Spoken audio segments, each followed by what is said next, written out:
So yesterday I was going around the internet checking, various media outlets and stuff like that, looking for some topics to talk about for the show, and came across a interview with one of the developers for Days Gone. And they were talking about the ins and outs of the game mechanics and stuff like that, the crafting system, and also the zombies and how that stuff would work out. I was super excited about it. Everything looked fine. The premise was fine. All that stuff was good. But I was nervous about the amount of zombies that were going to be on screen. I was concerned that we were going to see a ton of frame rate drops with that many enemies on screen at one time, right?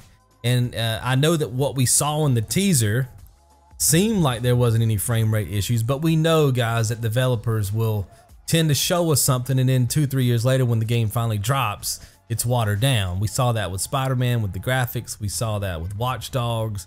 We see it all the time. We should be used to it by now. And my thought back in the day was that's exactly how this game is going to be. It's still going to be fun. It's still going to be, but it's not going to be what they're showing us on screen right now. It's not going to be that years down the line. So that was the main thing I was curious about knowing when I watched that video yesterday. And I know it started off where your lead character is rolling up on a hive, and I didn't know how many zombies were down there. I was looking for like part of your HUD to show you maybe how many was down there, but I couldn't see anything. Then it started talking about it, and I was like, good, maybe they'll tell me how many enemies are down there. And they did. There's actually 300 enemies in that area that they were in. And then I got to thinking, well, that's probably going to be as many as they're going to be able to put on screen at 100, right? And then it'll just come down to the various ways that you can kill them. That'll be how you get the fun factor in the game. But 300 surely is about the max. And I was wrong on that too. I can't remember if the developer just gave that info up on his own, or maybe he was asked, hey, can you do more than 300? I can't remember how they got to that part of the interview. But regardless, he eventually said, yeah, there's going to be way more. There's going to be more hives in this, for one thing, and then there's going to be hives that have way more than 300 enemies. So with the game coming out, I mean, it comes out what April, sometime in April, at the end of April, I think.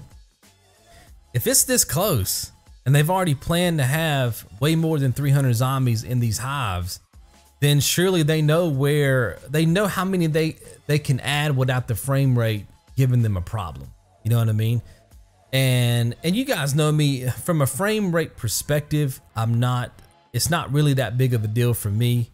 Frame rate, not necessarily, like it doesn't have to be 60 frames or whatever. I just don't like to see frame rate dips, right? As long as the game is running smooth at a certain frame rate, I'm typically pretty cool as a console gamer. I know some people are still picky about it.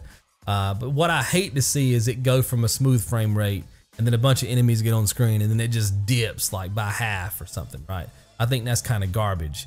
And again, that's what I was worried about back in the day. But from what I saw yesterday, it handled the 300 zombies quite well. I didn't see any frame rate drops or whatever. I'm sure Digital Foundry and stuff will analyze this game when it comes out, and then we'll know. But it seemed to be running pretty good. And like I said, if they're smart about it, they should know where where their line is. Like if we add any more zombies over this amount, we get frame rate drops. Let's stop it there.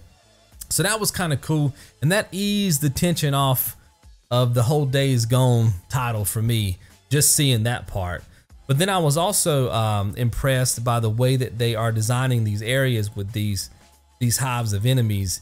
There's plenty of red explosive barrels around. There's tanker trucks, like gas tanker trucks and stuff like that. Plenty of things you can blow up.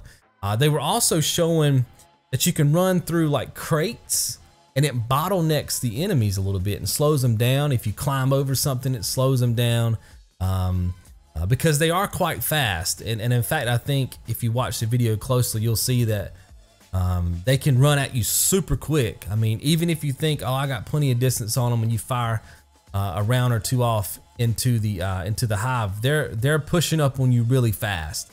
So a lot of it is prep work, right? Prepping the area so that you know where you're gonna go when they start chasing you, and then having those traps set. It's gonna be a very trap heavy game, which leads me to believe that it's probably gonna be limited supplies. I know there's probably gonna be a crafting component to this game, and and hopefully there's various difficulties. I don't think he mentioned that yesterday in the video, but hopefully there's like a survival mode or a hard, quote unquote, hard difficulty where you're really limited on what you can use, and then it's more about you being smart in the area to be able to take all of them out. Another thing that they said that I thought was really interesting is that the bullets that you fire off into a hive will go through the first zombie that you shoot at. So if there's 2-3 zombies behind that first one, your bullet goes through the first one and hits the other 2, which is really nice. That was another thing I was thinking about back in the day when we first saw about this game. I was like, but I wonder if your bullet's gonna be able to penetrate through that first zombie, and it does, which is really great. And I don't know if there's a demo coming out for this game. Maybe you guys have heard. It'd be nice if we could play the demo, then we would kind of get a real sense of how the frame rate's gonna be. But it looks like the trick to this whole game is gonna be playing smarter, you know, outwitting the enemies, not necessarily just going in there guns blazing. They did say there was some stealth elements in the game too. So they've prepared you to kind of walk around and set up traps and stuff. And that's what they was talking about yesterday, was going around setting up all your traps unnoticed and then unleash your barrage on them, and then boom, just funnel them into those traps and take them out quick. So from what I saw in yesterday's video, guys, I'm pretty impressed. I'm even more enthused about the title than I was back in the day when we first saw it. Like I said, especially because I feel like they've tackled all those question marks that I had in my head a few years ago. But anyway, that's it, guys. Tell me what you think about Days Gone, and if you find out that there's going to be a demo, let me know. I'd love to play it and put it up on the channel for you guys, and then we can talk about it a little bit more in depth. But hopefully you guys have enjoyed. See you right back here in the next one. Be good.